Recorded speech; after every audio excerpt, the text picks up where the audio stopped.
What is your special process or result that you offer? How is your framework different? How do you get people there? Like, what is your signature thing? And then learning how to really communicate that to different types of audiences.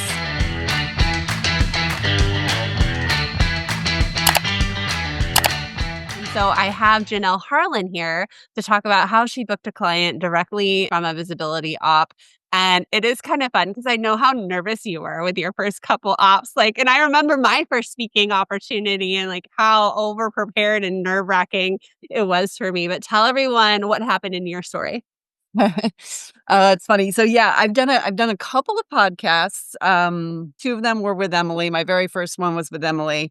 And I still have not listened to that podcast because I know it was terrible. But a year later, she asked me to come back. And it was kind of funny because I didn't prepare as much for that second one. I just I just spoke to my heart, I guess. I had like a good framework of what I wanted to say, but I just I winged it a little bit more. And what ended up coming out of it was a much better podcast that I've actually listened to a couple of times. But it was on a specific topic, just to be fair. One was more like your story, and that can feel kind of loosey-goosey and weird. And if you can't just pull out prolific sound bites.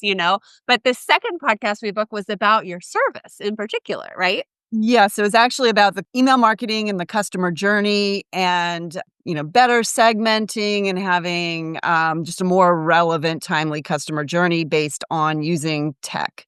And it just happened to be that at about the same time I was really getting into ActiveCampaign as a specialty in my business. It turned into an ActiveCampaign kind of podcast, which I wasn't intending, but it did. And I'm so glad it did because you had mentioned I booked one client from it, but it's been more than one directly from that podcast, people who heard me on that podcast. So one person was actually kind of within the circles that we all run in. She became a client. I've been helping her with launches, and we're working on another one now for an upcoming launch, but that's been multi-projects. She's referred me out, so I've gotten additional projects from a referral from her. And then in addition to that, she referred me out to people running summits and bundles and things like that. So I was able to get more visibility that way. That has also led to additional business. The other ActiveCampaign client was actually somebody who is not in the circles at all. It's just a random chiropractor in Iowa who was Googling podcasts to ActiveCampaign, and yours popped up, and he found me that way. So he, again, multi-project, is still a client now, will become a retainer client. So it's like a good, solid, long-term client. And then I actually have booked a couple of strategy calls that I know are going to turn into projects as well. And they were not necessarily, they didn't come to me from the podcast, but they came to me from those residual bundles. And then I sent them the podcast. And so they understand, in better context of what I can do for them. And so there's additional clients there. And then also as a result of some of those bundles, I've signed on a pretty long-term retainer client that's right now at about $50,000 in revenue. So just from that one. Oh my God. And that was a referral from one of the presenters in the bundle. It wasn't from somebody who signed up for the bundle. It was one of the other presenters. So just networking and being more visible in the bundle and the summit in general with the other presenters led to that. Okay. So again, I want to harp on the fact that you are positioned well for the work. You know what you're doing when it comes to that service. You've really dialed in your job title, your method, and what you're known for. And so that makes all of this ripe to then go do speaking opportunities on podcasts, do it in bundles, and your name just gets even more out there with your service. I think it really helps that you are narrowed down into ActiveCampaign as well, because I think it's harder to find people who are specialized in email marketing and only offer that, and you offer high-end services. So I just want to be very clear about what Janelle has set up here. And then Now it's like off to the races. This is what we call lead generation. This is the inbound marketing. It's different than posting on social just to post.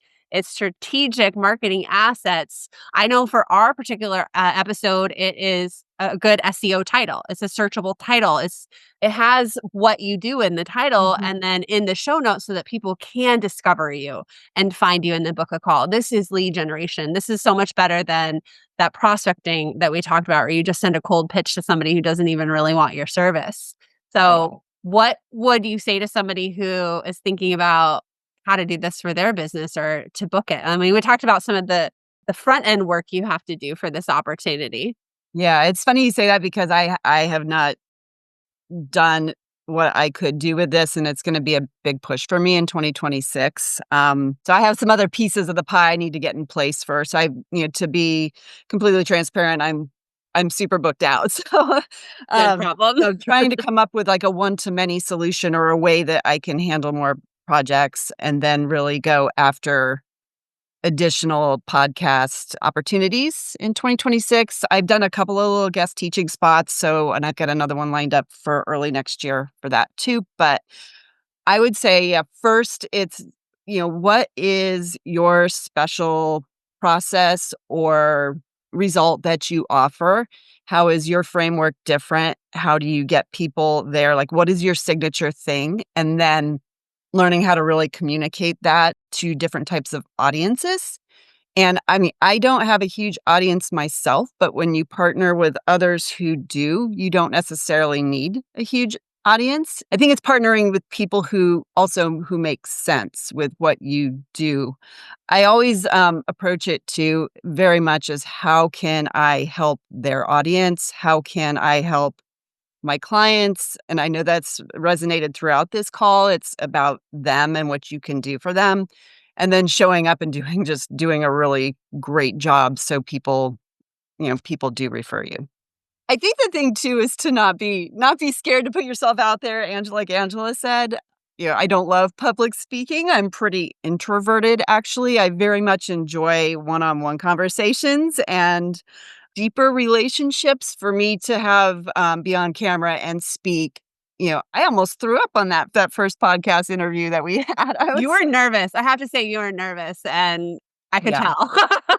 Yeah, so I think, like, just getting over myself and thinking about it like it's just a conversation with a friend and we're just sitting here talking, which is, really where I excel and the types of relationships I love. I love the Voxer chats during the day, but just trying to treat it that way instead of, I'm speaking to thousands of people, or I don't like the way Yeah. my voice sounds or whatever. Now, when clients reached out to you after hearing you, how did they do it? Did they go through your website? Did they send you a DM? Was there like a method?